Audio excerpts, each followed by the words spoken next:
For the thousands in, oh, I'm sorry, wrong venue. Well, ladies and gentlemen, we're glad you came here today, and we're very glad you had a nice breakfast and a nice layout. And when we're done with this, you can actually help yourself to some more because there's plenty of food. A great job by our catering. But at this time, I'm going to turn the microphone over immediately to the CEO of Main Events, Ms. Kathy Duva. Thank you, Michael. I apologize for making you all wait so long today. This job is never, ever easy. We are here mostly for you to get a chance to talk to Sergey Kovalev, ask him questions, get a better sense of where he is, where his head is now that we are finally leading into the fight that we all want to see. I know from experience that the most fun, usually, that someone in my position can have as a boxing promoter is to be able to announce that the biggest fight of the year that everyone can't wait to see between two of the top five best fighters in the world is taking place, both with undefeated records. Usually it's a lot of fun, and I hope perhaps at some point this promotion will become fun.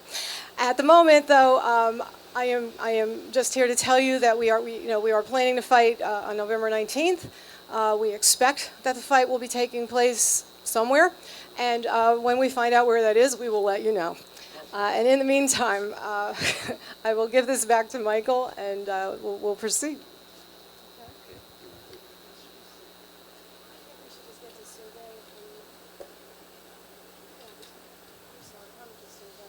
Well, ladies and gentlemen, I guess you've heard all you need to know, but we have here the gentleman that is universally recognized as the true and legitimate, undisputed light heavyweight champion of the world. And that's no disrespect to Adonis Stevenson, but the man that the fans and most pundits will agree is definitely the universally recognized light heavyweight champion of the world, Sergey Kovalev. So let me turn the microphone over to him.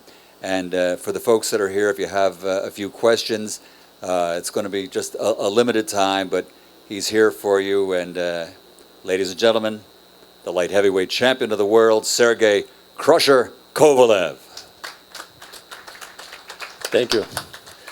Hello, everybody. I'm very glad to be here, and I'm happy that my fight is coming up against Underworld, November 19th, and I'm very excited.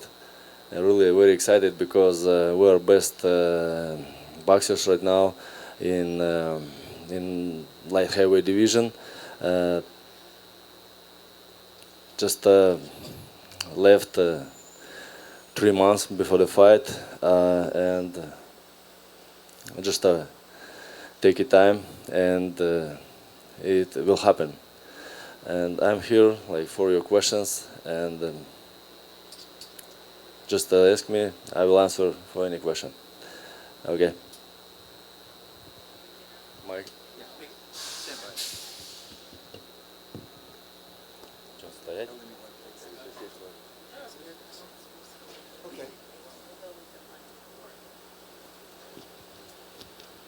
Before we start, we do have some questions from some writers and fans from the internet and everything else. So Greg Bishop from Sports Illustrated, this is for Sergey. We don't see top 5 pound-for-pound fighters fight each other all that often. And what makes this fight worth the risk for you?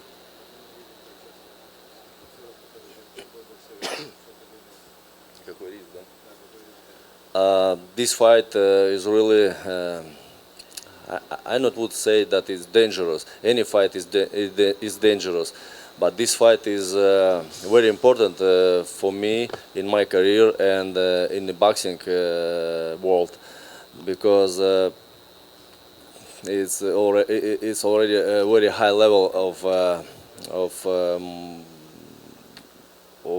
both of us, you know. When I was a child, I just dreamed to be on this level, and this fight for me very mean a lot. And for me, this fight everything in my boxing career. And after this fight, we will find out who is the best pound for pound. Thank you. Ellen has the microphone. Do we have any questions from our friends here from the press? Hi, Lance Pugmire, Los Angeles Times. Hi, Sergey. Sergey, are you disappointed that Andre is not here, and was he supposed to be here today? Why is he not here? I'm not disappointed, but will be much better if he is gonna be here, you know. But if he not here, no problem. We can speak without him. Most important thing that he should be in the ring November 19th. Can you guys clarify why he's not here? Am I going to show up November 19th? We hope. He felt that it was too close to his fight to have to travel. And what's going on with the site? Apparently, it was supposed to be in T-Mobile, and now there's some talk about putting it at Barclays in New York. And when do you expect that to be resolved, or MSG? I don't know. We have an agreement with the T-Mobile, as far as I'm concerned. Thank you, Lance. Here's a question from Twitter. Jason Goulet on Twitter. This is for Sergey. Do you think you can outbox Andre Ward? It's my goal, and I like to have a goals in my life and follow for my goals, for my dreams, and this next my goal. Yeah. Ellen? Sergey, a couple questions. Mike Rosenthal with The Ring. You know, it's being billed as for pound for pound king. Can you really imagine yourself being considered the best fighter in the world? I mean, is this something you thought about when you were a little kid? It would really be quite an amazing thing to be the best fighter in the world.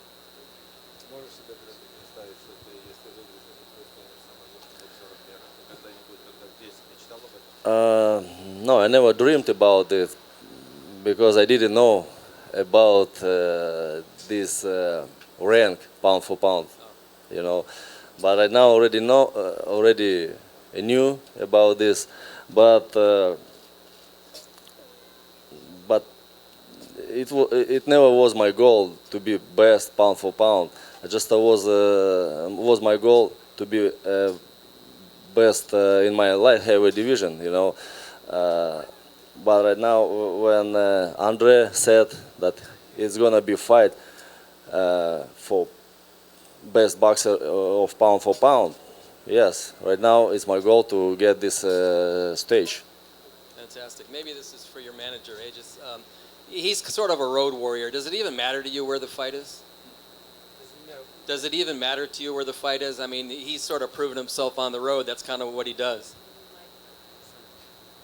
It matters only on one point. We don't want it to get who is, what I would say, like doesn't belong there. And Andre Ward, it belongs there.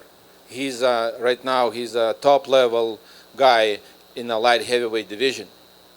That's what is really about it. You know, we don't want to fight a guy who never knew about him, and he's just going to step in the ring and they're going to fight pound for pound #1 guy. Andre Ward and Sergey Kovalev belongs to fight for the pound for pound. I have another question here. Let me just set this up a bit for this question. This will be only the third time in the history of Ring Magazine's rankings for pound. Only the third time that two undefeated fighters will face each other in the ring. So not just the world title on the line, but for the pound for pound championship. And the first one was in 1990 when it was a main events fight. That was Chavez and Taylor in association with Don King. In 1999 when Trinidad and De La Hoya fought and just set all kinds of box office records. So leading up to that, as you see on the end of the chairs here, we have a two-time world champion and a world-class trainer in John David Jackson. So I imagine that's why this question comes from Greg Bishop of Sports Illustrated, John. Why do you think we don't see fights like this more often? Well, unfortunately, the reason why we may not see these type of fights is because maybe promoters can't get along, get together, and make the fights happen. Because, fighters, for the most part, will fight each other. Sometimes it's not within their powers to make these fights, and that's why you don't see the top fights today. It might be TV might have one fighter, and another station might have the other fighter. So a lot of things go into these fights not being made, but I'm glad this fight's made so that fans truly get to see a world-class fight between two world-class fighters on a world-class level. Thank you, JD. Ellen, you have anybody out there? Doug Fisher from ringtv.com. Sergey, you said you yourself didn't pay attention to pound for pound on your way up to your light heavyweight world title. But does your current status, does it have meaning in Russia? Because the last time I can think of a Russian fighter being pound for pound ranked, maybe Kostya Tszyu, and he was kind of adopted by Australia. Is there pride in your country? Is your pound for pound status right now, is that appreciated in Russia?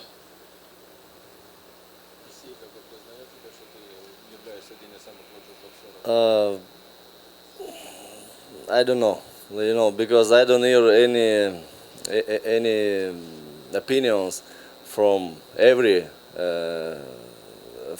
boxing fans, but a lot of people thinking that I'm the best. Yes, in my hometown, sure.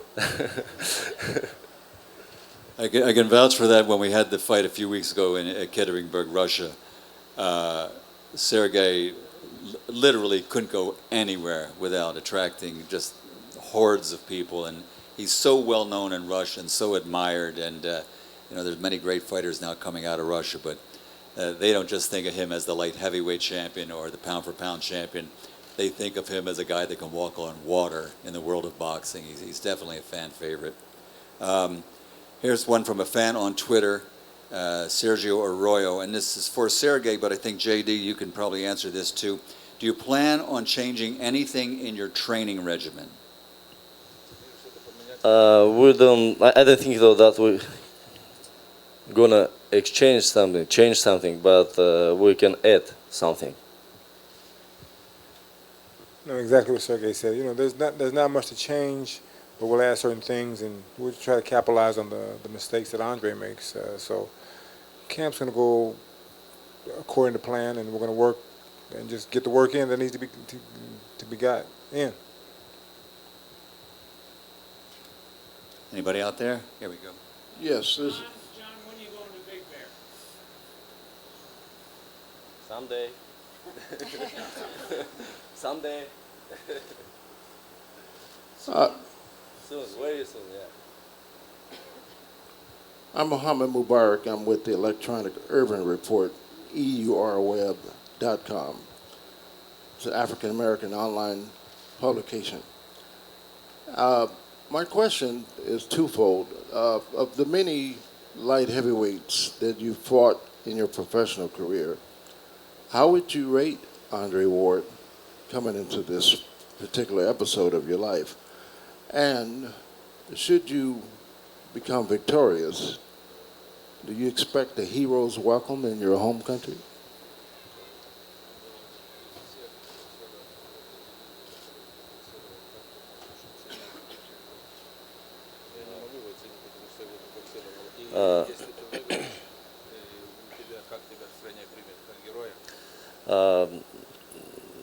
Now I cannot explain how I can rank Andre Ward because I didn't fight yet. After the fight, yeah, I can give to him some points, and sure, if I will win this fight in Russia, and all my Russian fans and all my family are waiting this victory, and I would to bring my belts and my victory to Russia. Thank you.